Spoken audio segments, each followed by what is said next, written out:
بسم اللہ الرحمن الرحیم۔ حدیث نمبر 28۔ ایک آدمی نے رسول اللہ صلی اللہ علیہ وسلم سے پوچھا، کون سا اسلام بہتر ہے؟ آپ صلی اللہ علیہ وسلم نے فرمایا کہ تو کھانا کھلائے اور ہر شخص کو سلام کرے، خواہ اس کو تو جانتا ہو یا نہ جانتا ہو۔ حدیث نمبر 29۔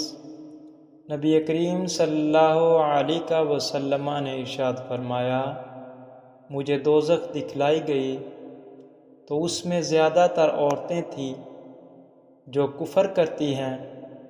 کہا گیا، حضور صلی اللہ علیہ وسلم، کیا وہ اللہ کے ساتھ کفر کرتی ہیں؟ آپ صلی اللہ علیہ وسلم نے فرمایا کہ خاوند کی ناشکری کرتی ہیں اور احسان کی ناشکری کرتی ہیں۔ اگر تم عمر بھر ان میں سے کسی کے ساتھ احسان کرتے رہو، پھر تمہاری طرف سے کبھی کوئی ان کے خیال میں ناگواری کی بات ہو جائے تو فوراً کہہ اٹھے گی کہ میں نے تو کبھی بھی تجھ سے کوئی بھلائی نہیں دیکھی۔ حدیث نمبر 30۔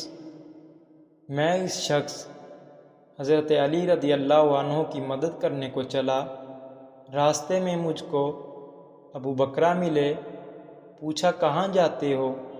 میں نے کہا اس شخص حضرت علی رضی اللہ عنہ کی مدد کرنے کو جاتا ہوں۔ ابو بکرہ نے کہا اپنے گھر کو لوٹ جاؤ، میں نے حضور صلی اللہ علیہ وسلم سے سنا ہے، آپ فرماتے تھے جب دو مسلمان اپنی اپنی تلواریں لے کر بڑھ جائیں تو قاتل اور مقتول دونوں دوزخی ہیں۔ میں نے عرض کیا، یا رسول اللہ صلی اللہ علیہ وسلم، قاتل تو خیر ضرور دوزخی ہونا چاہیے، مقتول کیوں؟ فرمایا، وہ بھی اپنے ساتھی کو مار ڈالنے کی حرص رکھتا تھا، موقع پاتا تو وہ اسے ضرور قتل کر دیتا، دل کے عزم صمیم پر وہ دوزخی ہوا۔ حدیث نمبر 31۔ میں ابو ذر سے ربضہ میں ملا، وہ ایک جوڑا پہنے ہوئے تھے اور ان کا غلام بھی جوڑا پہنے ہوئے تھا۔ میں نے اس کا سبب دریافت کیا تو کہنے لگے کہ میں نے ایک شخص یعنی غلام کو برا بھلا کہا تھا اور اس کی ماں کی غیرت دلائی یعنی گالی دی، تو رسول اللہ صلی اللہ علیہ وسلم نے یہ معلوم کر کے مجھ سے فرمایا، اے ابو ذر، تو نے اسے ماں کے نام سے غیرت دلائی ہے، بے شک تجھ میں ابھی کچھ زمانہ جاہلیت کا اثر باقی ہے۔ یاد رکھو، ماتحت لوگ تمہارے بھائی ہیں، اللہ نے اپنی کسی مصلحت کی بنا پر انہیں تمہارے قبضے میں دے رکھا ہے، تو جس کے ماتحت اس کا کوئی بھائی ہو تو اس کو بھی وہی کھلائے جو آپ کھاتا ہے، اور وہی کپڑا اسے پہنائے جو آپ پہنتا ہے، اور ان کو اتنے کام کی تکلیف نہ دو کہ ان کے لیے مشکل ہو جائے، اور اگر کوئی سخت کام ڈالو تو تم خود بھی ان کی مدد کرو۔ حدیث نمبر 32۔ جب سورہ انعام کی یہ آیات اتری، جو لوگ ایمان لائے اور انہوں نے اپنے ایمان میں گناہوں کی آمیزش نہیں کی، تو آپ صلی اللہ علیہ وسلم کے اصحاب نے کہا، یا رسول اللہ صلی اللہ علیہ وسلم، یہ تو بہت ہی مشکل ہے، ہم میں کون ایسا ہے جس نے گناہ نہیں کیا؟ تب اللہ پاک نے سورہ لقمان کی یہ آیت اتاری کہ بے شک شرک بڑا ظلم ہے۔ حدیث نمبر 33۔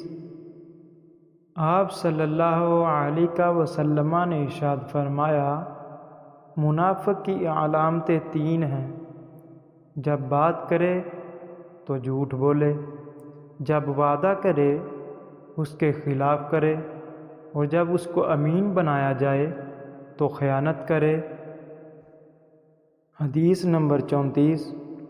رسول اللہ صلی اللہ علیہ وسلم نے ارشاد فرمایا کہ 4 عادتیں جس کسی میں ہوں تو وہ خالص منافق ہے، اور جس کسی میں ان 4 میں سے ایک عادت ہو تو وہ بھی نفاق ہی ہے جب تک اسے چھوڑ نہ دے۔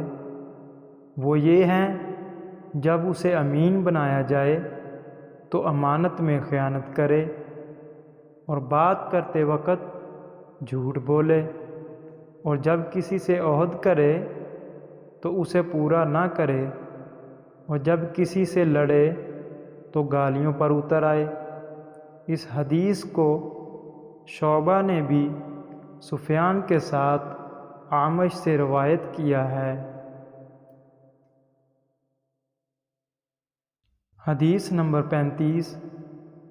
نبی کریم صلی اللہ علیہ وسلم نے ارشاد فرمایا: جو شخص شب قدر ایمان کے ساتھ محض ثواب آخرت کے لیے ذکر و عبادت میں گزارے، اس کے گزشتہ گناہ بخش دیے جاتے ہیں۔